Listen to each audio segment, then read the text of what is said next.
அல்லாஹ் நேசிக்க வேண்டுமென்றால், அல்லாஹுடைய நேசம் நமக்கு வேண்டுமென்றால் ரசூலுல்லாஹி ஸல்லல்லாஹு அலைஹி வஸல்லம் சொன்னார்கள், மனிதர்களுக்கு பலனுள்ள வாழ்வை வாழ், உன் மூலமாக ஒரு மனிதன் வாழ்ந்தான் என்ற வாழ்க்கையை வாழ், அல்லாஹ் உன்னை நேசிப்பான். அல்லாஹ் உன்னை நேசிப்பான்.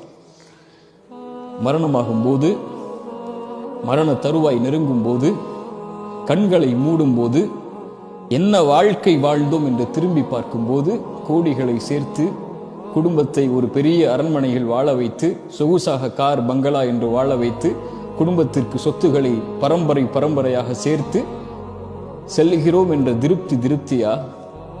திரும்பி பார்க்கும்போது என்னால் பலனடைந்த, இறைவனுடைய உதவியை கொண்டு பலனடைந்த வாழ்வுடைய மக்கள் இந்த உலகத்திலே வாழ்கிறார்கள். நான் இறந்த பிறகு எனக்காக அவர்கள் பிரார்த்தனை செய்வார்கள்.